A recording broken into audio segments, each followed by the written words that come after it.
Hello बच्चों, let's see the question कह रहा है कि द यूनिट ऑफ इवेल्यूस्कोपिक कांस्टेंट बताओ। इवेल्यूस्कोपिक कांस्टेंट को लिखा जाता है बेटा के बी से, और ये आता कहाँ पे है? एक्चुअली में होता क्या है बेटा, जब हम कोई नॉन वोलेटाइल सॉल्यूट को ऐड करते हैं एक सॉल्वेंट के अंदर, तो क्या होता है, बॉइलिंग पॉइंट सॉल्यूशन का बढ़ जाता है। जो नया सॉल्यूशन बनता है उसका बॉइलिंग पॉइंट बड़ा होता है। तो जो डिफरेंस होता है बेटा, जो नया बॉइलिंग पॉइंट आया और जो इनिशियली बॉइलिंग पॉइंट था, उनके डिफरेंस को बोला जाता है डेल्टा टीबी। और ये डायरेक्टली प्रोपोर्शनल होता है बेटा मेरे मोलरिटी के।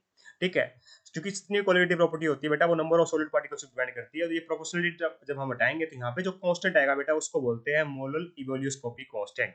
ठीक है, ये सॉल्वेंट के कैरेक्टरिस्टिक्स को शो करता है, इसकी यूनिट हमें बतानी है बेटा। तो यहाँ पे देखिए बेटा, डेल्टा टीबी है। डेल्टा टीबी का मतलब हो गया बेटा, पहले मान लीजिए हमारा जो बॉइलिंग पॉइंट था, हमारे प्योर सॉल्वेंट का टीबी नोट था, और सॉल्यूशन में नॉन वोलेटाइल सॉल्यूट ऐड कर दिया तो बेटा टीबी आ गया।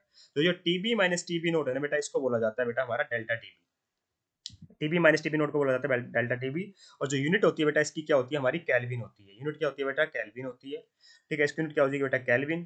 ठीक है, केबी की हम यूनिट हमें निकालनी है। मोललिटी की यूनिट देखो बेटा क्या होती है। ये क्या होती है बेटा, मोललिटी या होता क्या बेटा, ये number of moles of solute divide by mass of solvent in KG. Mass of solvent in KG. ठीक है, तो यूनिट क्या, यूनिट डायरेक्ट यूनिट लिखूंगा बेटा मैं यहाँ पे। तो नंबर ऑफ मोल्स की यूनिट होती है बेटा मोल। ठीक है, मास ऑफ सॉल्वेंट की यूनिट कैसे, किस केजी में, तो यहाँ पे आ जाएगा बेटा मोल बाय केजी। तो यूनिट ऑफ केबी क्या आ जाएगी बेटा मेरी, केल्विन केजी पर मोल। ये यूनिट आ जाएगी बेटा। या फिर हम बेटा मोलिटी के फॉर्म में डायरेक्ट लिखे तो क्या लिख सकते हैं, Kb is equal to kelvin molal.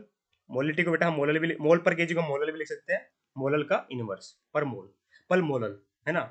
तो केबी इज इक्वल टू केल्विन पर मोलल। इस बात का अपने को ध्यान रखना है। तो ये ओवरऑल बेटा हमारा बन जाएगा। ठीक है, तो देखते हैं बेटा क्या यूनिट आएगी। पहले क्या आएगी, केल्विन केजी पर मोल। केल्विन केजी पर मोल सही है, और साथ में बेटा केल्विन पर मोल, पहले ही ऑप्शन बेटा परफेक्टली करेक्ट होता दिखाई दे रहा है। ठीक है, सेकंड में क्या कर दिया, मोल केजी पर केल्विन कर दिया, इनकरेक्ट है बेटा, आगे देखने की जरूरत ही नहीं है। ठीक, आगे वाले इनकरेक्ट है वैसे तो।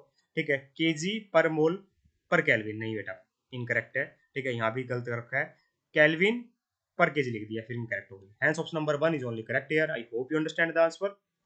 Thank you so much.